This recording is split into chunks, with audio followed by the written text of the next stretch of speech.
I greet you with the joy of Jesus in my heart, for it is in him that I live, I breathe, I move, and I have my very being. I am so delighted that you joined Unboxed on purpose today because we are a podcast created for Favored by the Father Ministries. I am Barbara Arlene Fields Brehon, your host. Our featured guests share how they stepped outside of comfort zones to pursue their own identity, pursue their purpose, becoming unboxed. We share experiences that lead to the fulfillment of that God divined purpose. So I pray that each episode will help people to access their authentic destiny. Our topic for today is unstoppable grit. Let's go. We'll talk about how to live a fulfilling life. And our guest today is coming on stage with her beautiful smile, and her name is Danielle Cobo. She's residing in the state of Florida right now, and I'm excited to have her on the show. Hi, Danielle. Hello. Thanks for having me on the show. I'm excited to be here. Thank you so much. I won't tell the audience how many times we've had to reschedule, but this is God's ordained time, and we are here right now today. Let's tell the audience just a little bit about yourself. Uh, she is a keynote speaker, a best-selling author, and a podcast host. Her best-selling book is entitled Unstoppable Grit. Break through the 7 roadblocks standing between you and achieving your goals. She hosts the globally top rated podcast, Unstoppable Grit with Danielle Cobo. With over 15 years of corporate experience in the medical technology and biopharmaceutical industry, if I could say that all correctly, she knows how to build high performing teams that increase sales, productivity, and employee retention. Her expertise includes corporate resilience and heart centered leadership. Enough of all that stuff. Let's just go ahead and have a conversation with Danielle Cobo. Thanks again That's for right. being here. None of the fluff stuff. Just get right to the conversation, which I like. There you go. There you go. I want to let everybody know that you and I originally met because Kevin McCarthy referred you to me. He did an episode with me on Unboxed on Purpose. It was actually episode number 22, and it was entitled Being on Purpose. And I had done some things with him with his work and all of that. And I want people to be able to know how we met each other with all of the background that you have. And we're so different one from another, yet we're sharing this sacred space today. His show aired in May of 2024, and we want people to look back at that and see the guy that introduced us today. And so let's go ahead and talk about Danielle for a minute and talk about a time back in your life, what your passions were, and let the audience get to know you a little bit. What was it like growing up as Danielle? And tell us about those days. What was your passion? So I grew up in an environment where there was a lot of beautiful moments and there was a lot of broken moments, but I believed that they shaped me into who I am today and really what led to the passions that I currently have. And so I grew up by a single mom. She and really what she role modeled for me was grit and perseverance and tenacity and drive. And the reason being is because when I was 5 years old, she was raising me. She was working at a server at a restaurant, and she was going to school full time. So she was trying to juggle and balance it all to really provide a life for ourselves. And it's because of the sacrifices that she made early on in my upbringing. She really helped pave the pathway for me to be where I'm at today. She ended up graduating from college and having a very successful career in medical sales, which I ended up following right in her footsteps just because I saw her as such a role model. And at the same time, there was a lot of brokenness in my childhood and my upbringing. I grew up thinking that my mom had actually taken me from my father. I mean, I grew up thinking that my mom and they divorced. I grew up thinking my dad didn't want to be a part of my life anymore, and the reason being is because I didn't know him. My last interaction with him was when I was 2.5 years old, and I just remember just like this argument exploding between my mom and my dad. But it wasn't until I met him when I was 15 years old, and it ended up coming out later in my life, that my mom actually took me from my father. So one day, my dad came to pick me up, and the house was completely empty. And so I didn't, I grew up thinking one way, and obviously that affected my relationships because I had abandonment issues for a long time. And, I grew up not having a dad in my life for a big portion of my life during some pretty pivotal years. Um, but again, I look at some of those challenges. I say specifically that there was beauty and brokenness in my upbringing, because I do believe that even through all of those challenges, everything that I went through shaped me into the person that I am today. That resiliency, that grit, that determination, perseverance was modeled by my mom, but it was also something that I learned as well just through the trials and tribulations that I had through my own upbringing as well. So I'd say that's kind of like a peek into my upbringing and what brought me into where I am today. It sounds like you've been through some amazing things, and that's why you have such an amazing story. And so, on the lighter side of things, tell us about what you would perceive as your perfect day. Dream Oh, dreams. Oh, you got grit and tenacity and all those other wonderful things. What would your perfect day look like? my perfect day. I mean, to me, it really is spending quality time with my family, and then also uh, being able to be involved in the community, which I actually get to do on a pretty consistent basis. My kids volunteer at worship at our church.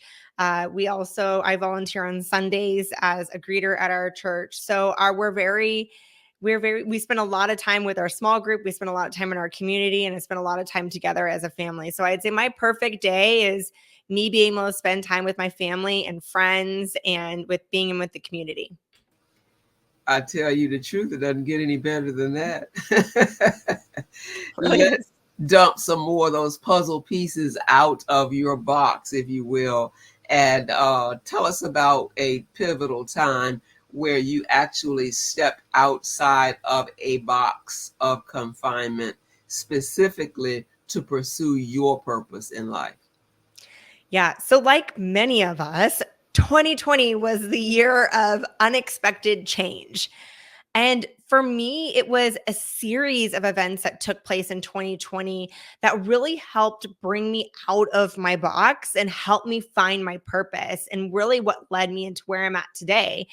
And it started with a series of 4 events. The first one being in early January, my husband had returned home from serving a year deployment in Iraq. So when he left for Iraq, our twin boys at the time were 1.5 years old. They were sleeping in cribs and learning to walk and saying their first words. And all of a sudden, he comes back from this war zone in Iraq, and our twins are 2.5, and they're sleeping in toddler beds, and they're formulating complete sentences, and they have opinions. So while my husband was used to directing soldiers in high stake war situations, he comes home and he's trying to be like, how do I navigate these emotions of toddler twin boys? And so it was really difficult in the beginning. That it was difficult to have him deployed for many reasons, emotionally, and the demand that it came on me, being the primary caretaker of our kids while working full time.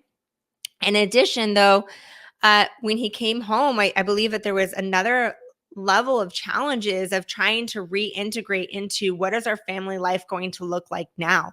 He came back a different person. I was a different person. I was used to doing things on my own, making all the parenting decisions, and had to come together. So right as we started to find our rhythm, the second event that took place was on March 8th. and I had lost my mom. My mom had passed away, and she had passed away from suicide. So it was one of those moments that I knew that mental health was something that she had struggled with for a long time. I saw that in my upbringing. I knew she had had some recent incidences where she was hospitalized for it. But I just didn't think that it would ever get to this point. You know, you want to assume that she was getting better. And so while I was trying to find a way to cope with her loss and take care of the things, a week later the pandemic hit, and that was the third event that kind of took place where everything had shut down. There was so much uncertainty as to what is this going to look like? How long are we going to be shut down? You know, what's our exposure rate? I wasn't able to go to California to take care of my mom's things. So I really wasn't able to have any kind of closure on some of that, or at least some processing through it. And then the fourth event that happened during this 6-month period was the company that I had been with for 7 years was acquired by a larger organization. And it became a very toxic work environment where it ended up being myself and many, many people that I highly respected, leaders within the organization who had been there 15, 20, 30 years, all ended up leaving the organization. It was purchased by a large pharmaceutical company. And so these series of events that took place over this 6-month period really had me be reflective on my life and look at, I had tied so much of my identity to my job title, senior region manager of a Fortune 500 company. I had tied my identity to the income that I was making. I tied my identity to the house that I was living in. But really, when everything was stripped away, I had to rediscover who I was and what I wanted. And as difficult as it was to be experiencing all these things in such a short amount of time, it ended up being such a blessing because I, at that point, really leaned in on my faith. And every night I would pray to God and I would say, God, open the doors you want me to walk through and close the doors to redirect me to something greater. And my goal is to follow your purpose and help me guide me through the process. And he did. There's many times I thought I wanted to get a new job and I would go for a job interview and it just wasn't the right fit. And I would be like, I don't understand this. And then slowly what would happen is just I started to start a business, and every time a door would shut in corporate, a door would open in my business. And since starting my business, I'm now have felt so fulfilled because I get to do what I truly love, which is coaching and mentoring and training. And I have way more time to spend with my kids. I'm homeroom parent this year, and I get to be at all my kids' baseball games, and I'm much more involved in our church. Like, we have a small group. My husband and I both volunteer at the church, and I never did any of those things when I was working in corporate because I was traveling all the time. I really didn't build a community. So I would say that's really the pivotal moment in my life where I felt like I was in a box, but I found my purpose coming out of the box. I am too thrilled about all of it because your story and mine aren't the same, but the content parallels. There's a short period of time where there were turbulent years. It's like major thing after major thing, one after the other. And so that really resonates with me, as I'm sure it will with many, many, many of our listeners. And so as we talk about your purpose, in a nutshell, if you could give it to me, thinking like Kevin McCarthy, what's your purpose sentence? What's your purpose? 2-word purpose. Who are you? Impact is my one word. So one of the exercises, and I talk about this in my book, Unstoppable Grit, but one of the exercises I did to help me find my word, my purpose, was I remember this moment of writing my mom's obituary and thinking about, what does she want to be known for? What does she want to be recognized for? And then it started to get to a point where I started to get self-reflective and go, gosh, when it comes to my time, like what are people going to say about me? And So after writing my mom's obituary, I actually wrote my own obituary, and I wrote it from the perspective of a colleague, and I wrote it from the perspective of family and friends. And at the end of the day, I had focused on being known as a colleague as like working really hard and being a strong work ethic. Um, and I don't but ultimately, like, that's not what I wanna be known for. What I wanna be known for overall is making a positive impact in the world and people's lives. That's where impact came out. And whether that's at work where I'm making an impact by helping people see the true potential within them and help them gain confidence to pursue the opportunities that they want and to create a career in life that they love, or if it's at home and trying to raise two boys to be, leaders among their community and help them spread their wings so they can grow into be men. Impact was the word that came out of it. I'm jotting down notes for myself for what you're saying because I'm so stirred up over here. It's just unfathomable. And later, people will see what's going on. Because I'm going to go ahead and tell you now. I am working as adjunct professor of a cohort of students getting their DMin degree. And one of the classes that I'm currently teaching, Doctor of Ministry, for those people that need to know that. But one of the classes that I'm teaching this semester is called Spiritual Formation. Mm. And what an activity it will be, because they have to write a spiritual autobiography to get them for an assignment one week to write their own obituary from the perspective of, what did you say, a colleague? A colleague, and then either a family or friend. But what I would Family. also say is, for Uh-huh. a third one, for somebody who's in ministries, is what is their congregation and church going to say? So you think about the kind of three groups of people that are going to be attending your service whenever that time comes for us to go to the next phase in our life. And that is, what do you want people to say? And kind of think about the types of people that are going to be in there. So if I was to do it as an exercise for people that wanted to be pastors, what do you want your congregation and what do you want the people in your church community to say about you as a pastor? I am so thrilled at God and his timing, because with everything that you and I have been through since the day that we first conversed to this moment, at the time that we first talked, I had not even accepted the position to be adjunct professor.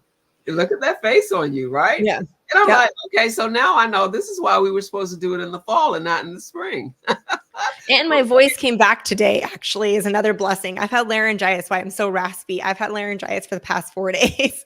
So my voice came back today. It was perfect. This is wonderful. This is wonderful. So let's just keep talking about you and talk about, and we're talking about your book as well, because all of your experiences are funneled into that book, and we understand that. We're going to push that out there in just one moment.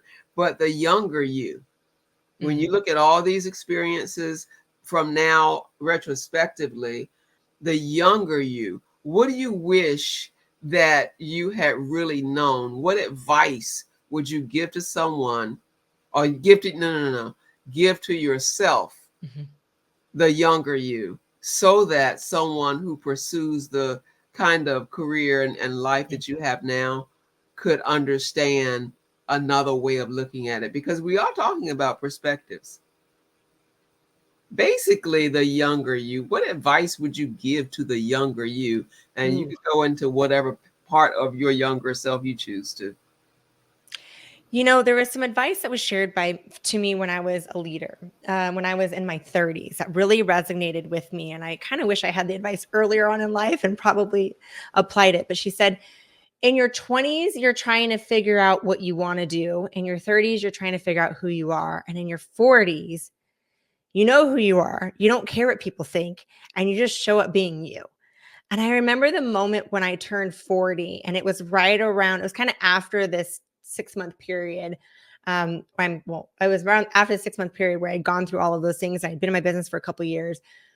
And I just remember thinking back, like, it's so true, because in your 40s, you know who you are, you know what you want to do.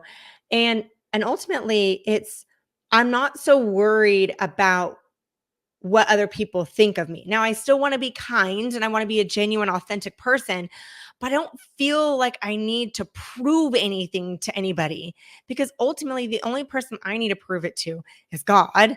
And that's it, really. It's I'm following his purpose for me, not society's purpose. So I think that, in the book Unstoppable Grit, I do have a couple chapters in there that talk about what shapes our perception and viewpoints of what success looks like.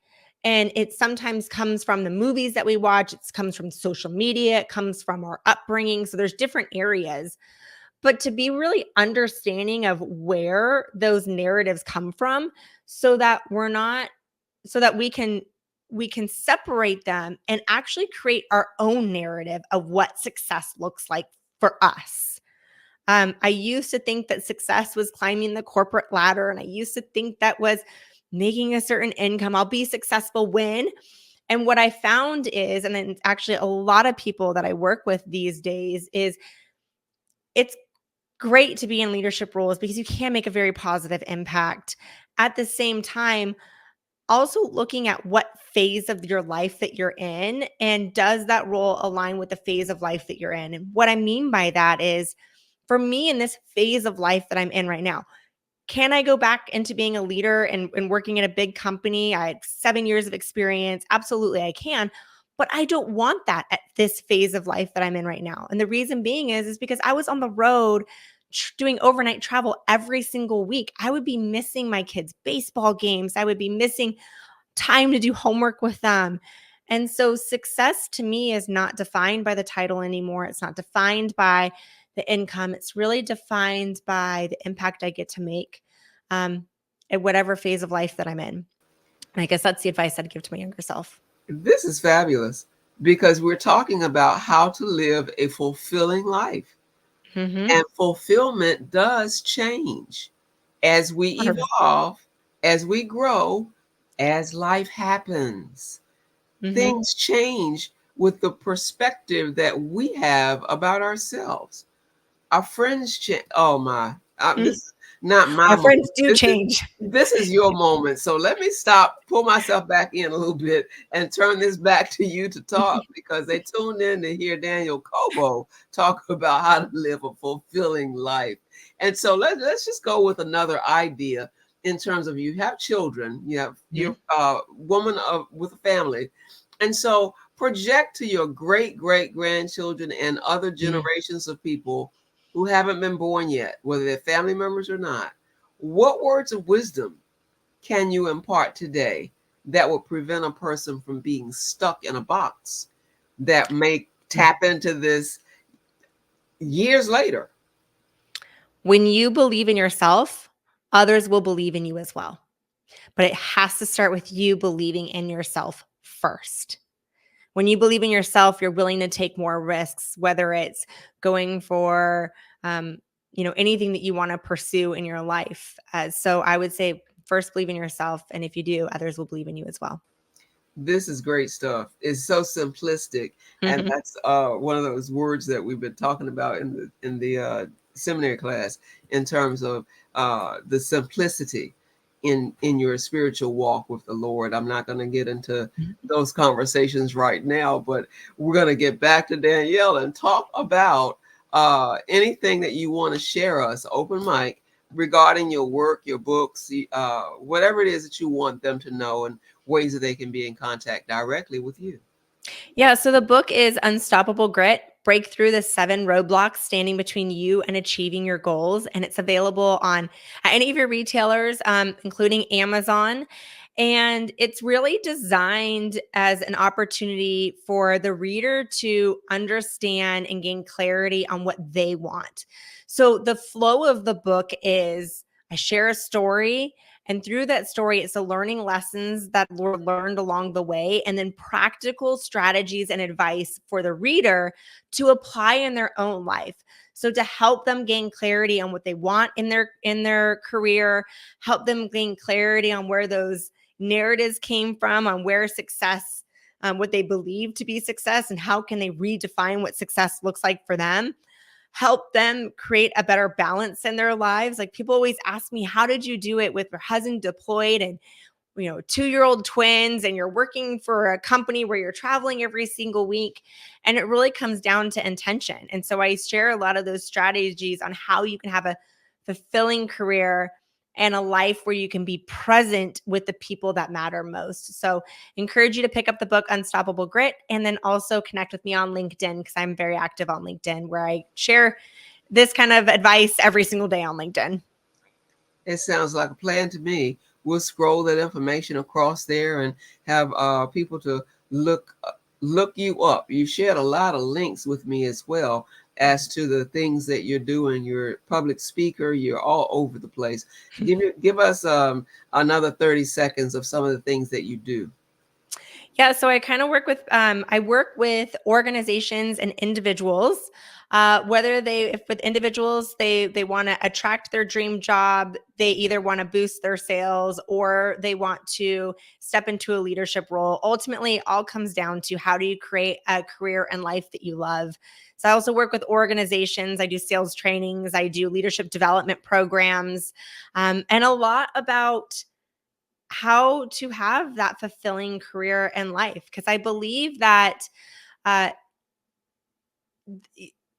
there's not always a 50-50 split. Like, it's not like this work-life balance is not, I'm at work 50% of the time and I'm home at 50% of the time. No, actually, majority of the time we're at work. But how can we be present in all areas of our life? So I really, when working with either an organization or individuals, it's always going to be about understanding what their challenges are, what their immediate needs are, and then providing practical strategies and solutions so that they can see positive changes in their life. A key phrase that I just heard you say, and it's resonating with me, about being present. Mm-hmm. It's not about the 50-50 split, because that's just so unrealistic. As you said, you clearly articulated that. Yeah. But that idea of being present and whatever that needs to mean for you. Mm-hmm. Oh my, that's critical. And I do pray that people are going to not only listen to this, but they will press replay and they will call others and say, well, you're going to have to see this, hear this, because we're audio as well as visual podcasts, that they will hear it in their mind days later and go back and listen again, because there are nuggets that can free them and get them outside of that box of confinement that they've allowed themselves to be stuck in for so long. Yeah. Living a fulfilling life is key.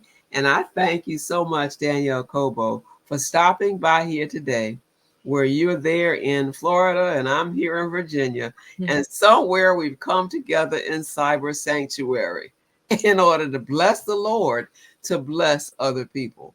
Are there any other words you'd like to share at this time as we get ready to conclude? Thank you for having me on the podcast. And I hope that listeners, if this resonates with you, share it with others, help other people live a life of purpose. Thank you so much, Danielle Cobo. You are unboxed on purpose for a purpose. And I'm sure that you have encouraged others to step outside of a box. And I know that people will want to hear and see and read what it is that you have to say. Thank you again. And so, turning to our listening audience, I would love for you to join us every week for Unboxed on Purpose. We do about 30 minutes of this podcast with refreshing conversations, sharing experiences that shape our right now as well as our future. We post our episodes on Thursdays on the Favored by the Father Ministries YouTube channel, on our Facebook page, and on most podcast platforms. You can find us on LinkedIn as well. As we evolve, we are like butterflies floating out of a box that was dark and confining, and we allow the Holy Spirit to advance us to immeasurable heights in the Lord, to whatever lofty level the Lord has decreed and declared for you. We want you to fulfill your purpose. We want you to remain favored by the Father as you bloom wherever you are planted. May God bless you not only now, but forever. In the name of Jesus, we do this work that we do. Thanks for joining us.